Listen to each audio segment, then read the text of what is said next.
Welcome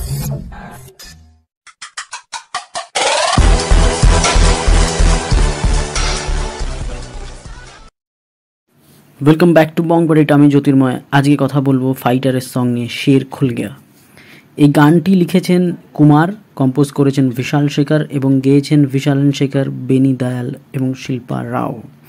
কি বলবো, গানটা কিন্তু খুব সুন্দর লাগছে ঋত্বিক রোশনকে অ্যাজ ইউজুয়াল, প্রচণ্ডই হ্যান্ডসাম গ্রিক গড, এবং দীপিকা পাডুকোনকেও কিন্তু দারুণ লাগছে। আর ঋত্বিক রোশন পুরো ব্ল্যাকে কিন্তু সত্যিই দারুণ লাগছে।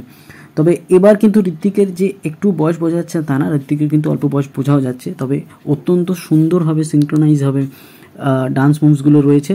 তবে এখানে একটা কথা বলতেই হয় যে ঋত্বিকের মতন একজনকে যদি ডান্স স্টেপস দিতে হতো, তাকে কিন্তু আরও অনেক কঠিন ডান্স স্টেপ দেওয়া যেত, সেটাতে কিন্তু আরও অনেক গ্রেসফুলভাবে কিন্তু ঋত্বিক রোশন উতরে দিত। এখানে কিন্তু ডান্স স্টেপসগুলো হয়তো আমাদের অনেক ইজি দেখে মনে হচ্ছে, বাট অ্যাকচুয়ালি হয়তো কঠিন। বাট এখানে কিন্তু সেরকম চোখে পড়ার মতন ডান্স স্টেপস কিন্তু ঋত্বিক রোশনের সেরকম নেই। মানে ঋত্বিক মতন একজন ডান্সারকে আমার মনে হয় এখানে একটু ওয়েস্টই করা হয়েছে। অনেক অনেক বেটার এবং কঠিন স্টেপ তাকে দেওয়া যেত এবং খুব সুন্দরভাবে সেটা উতরেও দিতেন ঋত্বিক রোশন। কেন ঋত্বিক রোশন এরকম ধরনের একটা ডান্সার আজকের লেভেলে, হয়তো ওই লেভেলের ডান্সার এখন আর নেই বলিউডে শাহিদ কাপুর ছাড়া। তো সেরকমভাবে কিন্তু আমি বলবো ডান্স স্টেপস যা দেওয়া হয়েছে তাতে কিন্তু একটু ওয়েস্টই করা হয়েছে তাকে।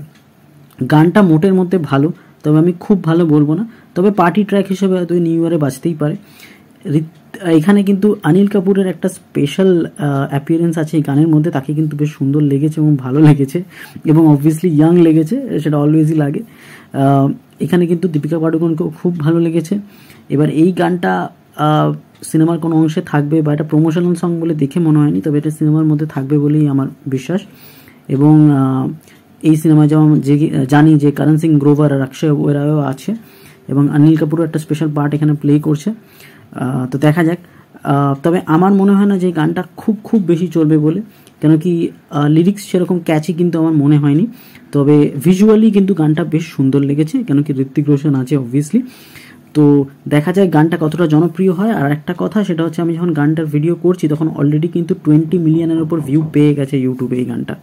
তাহলে বোঝাই যাচ্ছে যে এটা ঋত্বিকের ক্রেজ, শুধুমাত্র গান বা লিরিক্সের নয়। তো আমরা সবাই অপেক্ষা করে থাকবো ফর 25 জানুয়ারি 2024 যখন এই সিনেমাটা রিলিজ করবে। ধন্যবাদ বন্ধুরা। রিভিউটা যদি ভালো লেগে থাকে তাহলে অবশ্যই লাইক, কমেন্ট, সাবস্ক্রাইব এবং শেয়ার করো।